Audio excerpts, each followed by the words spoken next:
Welcome back to another reading and correcting with me, Kindar, the Tigerites, and Ty, the Tiger Supervisor.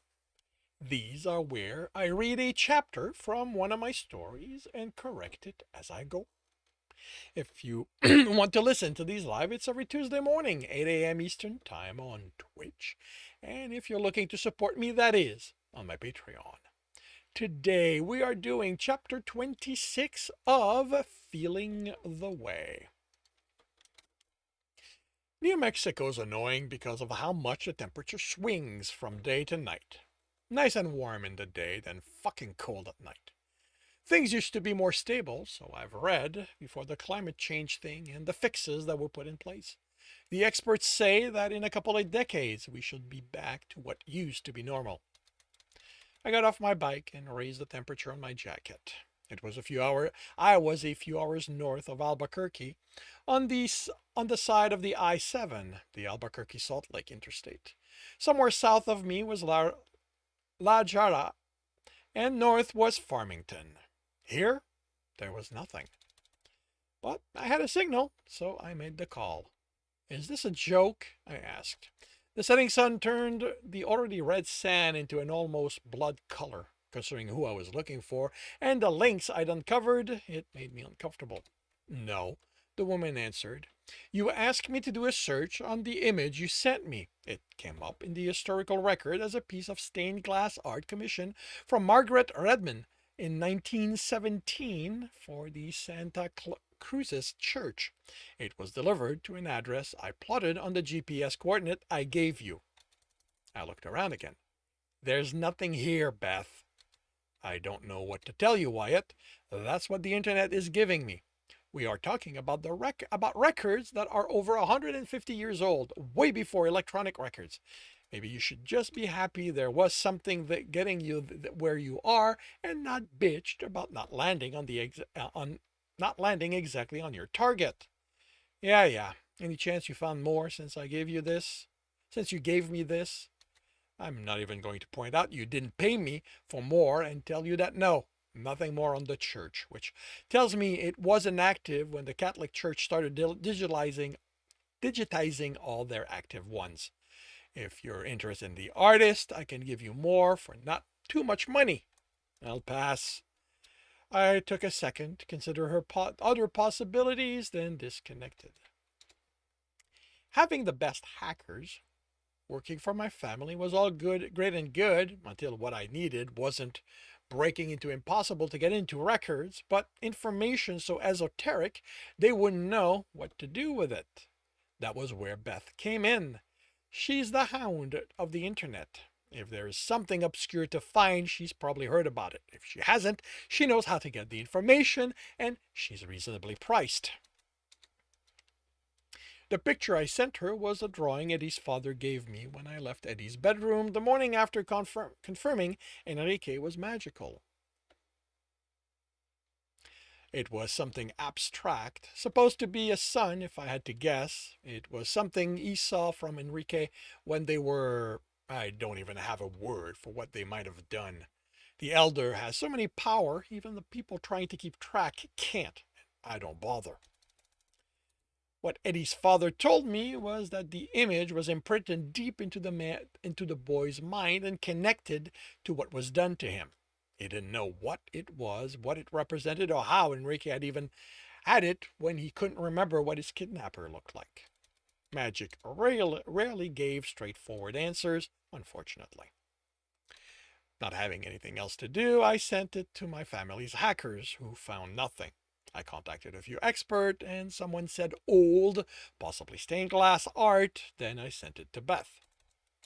How would Enrique have had an image imprinted in his mind of something in another state was yet another mystery. As far as what anyone knew, he hadn't been taken out of Denver.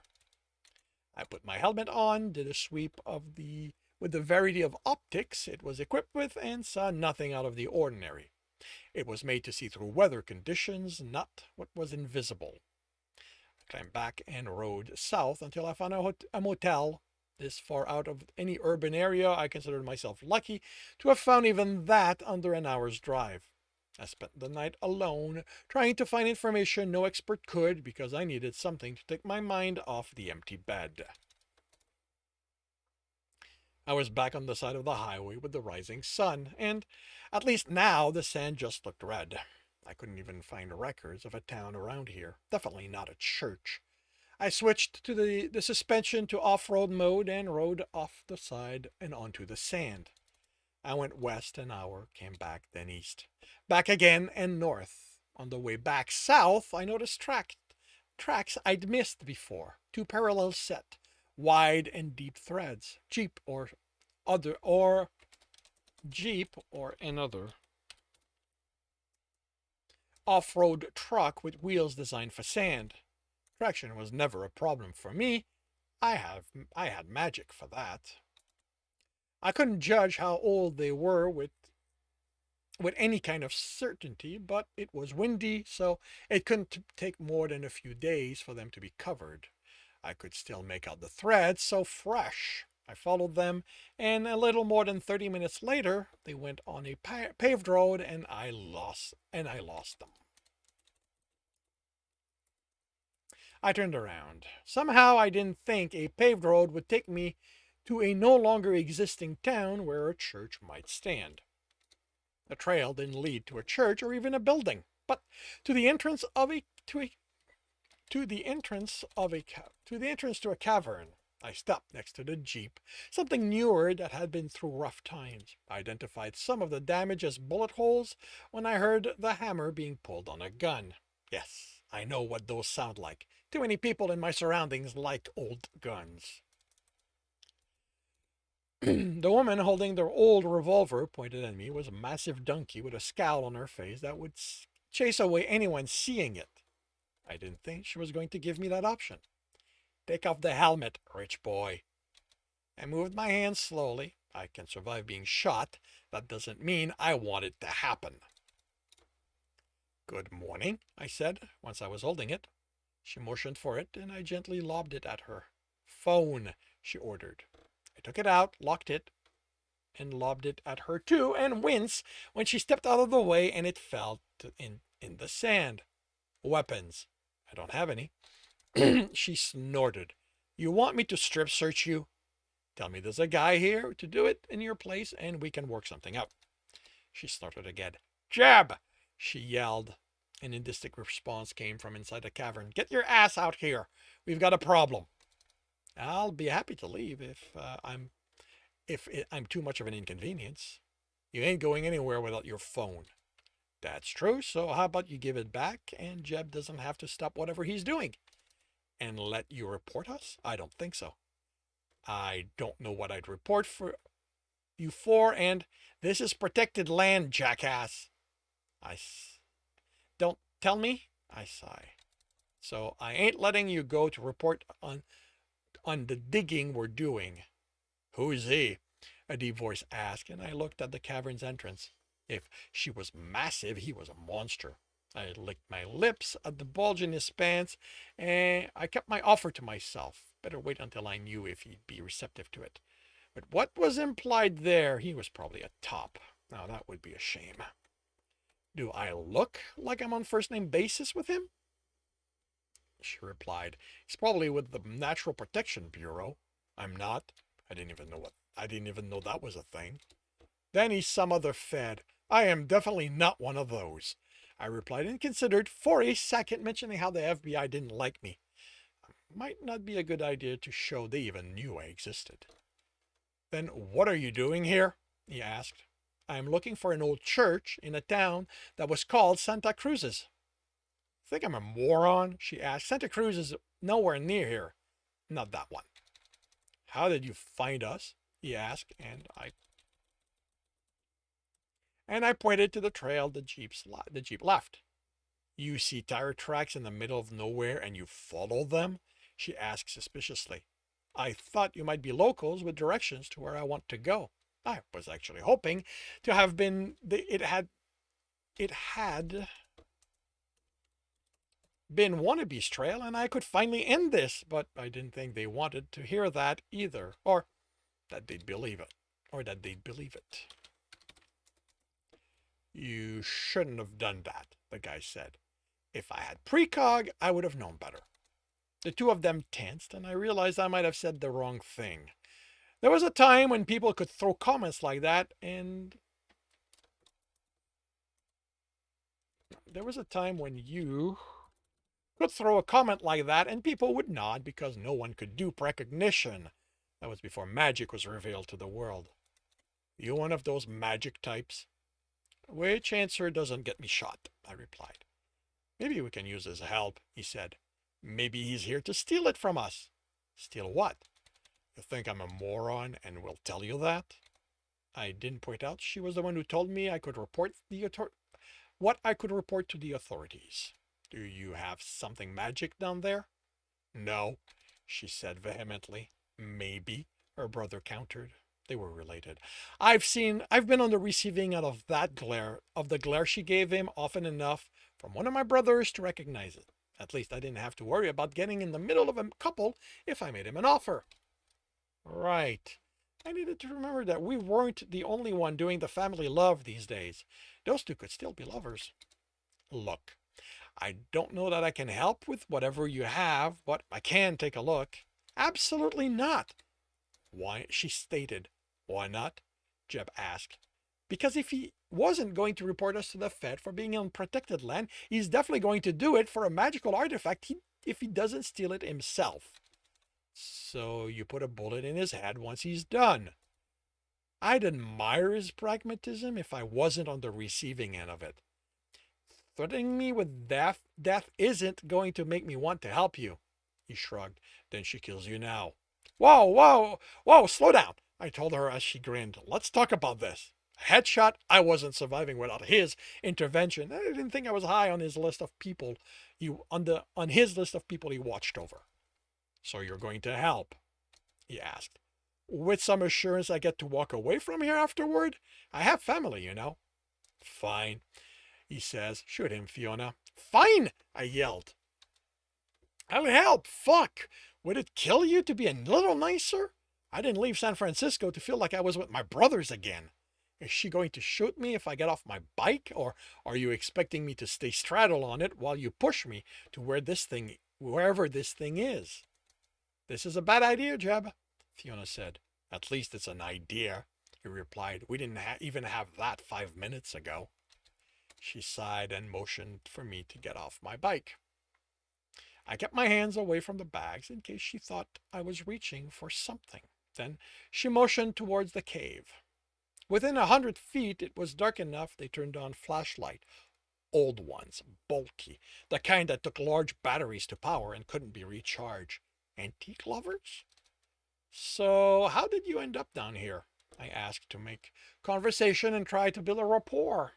They weren't closed off, but the only thing I got off them right now was determination and a desire to use her gun from her. To use the gun from her. Old family legend, Jeb said. He nodded to her. My sister and me are from an old Pueblo family. We were around long before the land was taken from us, and there's a story about magic to retake it for ourselves. I used to teach history, she took over, before the principal decided to cut costs and get computers to do it. So I had access to a lot of old records and came across an old traveling. We've got old twice in a row. I came across a traveling log with a description of a mountain that sounded a lot like that of the story. I used to work water wells, but that dried out. So neither of us had anything else to do. We figured we'd look for it until we found work. You didn't think it was real, did you? I asked. He shook his head. It's just stories. Then we came across one reference point after the other from the journal, and we make it here. The case was covered, so I got dynamite from the old work site to open it, and we came down and you found something. Yep, she said, something that's going to make us rich. We've gone down as they walk. The light, we went down as they walked, as they talked. Forgot that. The light from their torch, the only illumination. As the awe in her voice registered, my hackles went up. Not at her, but at a sense that was building as we continued to advance. They were right. There was magic down there. I could feel it. It takes a lot of magic for one of us to sense what's from another faction. That's the only thing I can tell. This wasn't. That's the only thing I could tell. This wasn't his magic. How could would it have been if I'd found another one of his Arth? After the one in in after the one in Antarctica was discovered, disclosed. There's been this race to find the next unknown Arth. It isn't realistic that there'd be another that there'd be another one, but hope springs eternal, even among us magic folk. What do the stories say the magic is? I asked. Slowing enough, Fiona grabbed and pulled me. Power, she said. What kind of power? I asked. There's a lot of flavor of them, and there are some you don't want to touch unless you know what you're doing. Which is where you come in, Jeb said. Yeah, about that. Sex magic is what I do. She looked me over with interest. My knowledge of the rest is basic at best and only academic. I know a handful of people from other faction, but I don't know how useful I'll be. I'm sure Fiona will find a use for you, Jeb said. No, she won't. I'm gay. Oh, I can be very convincing, she said. Trust me, there's no convincing you can do that's going to get through the way my magic works. It's guys or nothing. So you've never tried a girl? I stare at her. Was she not listening? Oh, balls. You're like my brothers, too. You're like my brothers. No, my brother, right. He's referring to Wolf. You get one idea in your head, and there's isn't a place left for for either common sense or reason. We turned a corner, and whatever she answered was forgotten. As I gazed at what was before us, the stone was easily 20 feet tall, the base roughly circular, and the top rounded. A bit of work, and it could be a dildo to please him if he manifested himself here. There were forms carved on it, and as I watched, they moved, slithered around. Do you see them move? Jeb asked. Yeah, and anything powerful to act on its own is not something you want to mess with. You have to touch it, she said. No, I don't, I replied. She put the gun against my side and smiled, urging me towards it with the muzzle. Look, me touching it isn't going to help. I take a reluctant step toward it. This close, a bullet would go through the jacket. It's magic. You're magic. It's like a key in a lock, she said. My fur stood on end before the two of them My fur stood on end enough for the two of them to notice and look at their own to see if they were reacting to the magic. They weren't. Normal people aren't immune to magical effect, but they aren't attuned to it. This was pure magical power radiating from this stone dildo. Anyone any more attuned and I'd probably explode. We were before it. There was a smell to the magic from this close, sulfur and ash. It wasn't just the form on the surface that slithered about. The stone itself seemed to undulate in places. Touch it, Fiona ordered. I would rather not. Touching another faction's magic wasn't usually a problem, but this level of energy? Eddie likes to talk about when his dad tried to grab a powerful artifact from one of the other factions way back when. Eddie was like 3 at the time, and he was sore for weeks afterward. No amount of sex helped. The hammer ratcheted back. It's that or a big hole in your side. I raised my hand, and the undulation The undulations moved toward it, as if hoping I'd press my hand against its imprint on the other side of a window. I froze and looked the whole thing over. Fuck! It was a container of some sort. I looked at the form before my hand, which looked eerily like a hand too, but with only 3 fingers. It was a prison. Holy fuck! Someone used a shitload of power to imprison something. There was no way I was touching that. She grabbed my hand and slammed it against the stone before I could react. I always believed I knew what pain was. My family is skilled at inflicting it on purpose and not. I would take everything my fathers accidentally inflicted on me, everything my brothers purposely made me suffer, to no longer have to feel what coursed through me that very moment. Now, to no longer remember. I have to remember what coursed through me at that very moment. And that concludes chapter 26 of Feeling the Way. If you are enjoying this, please leave a like. If you want to know when the next chapter is going to be up, subscribe and hit the bell.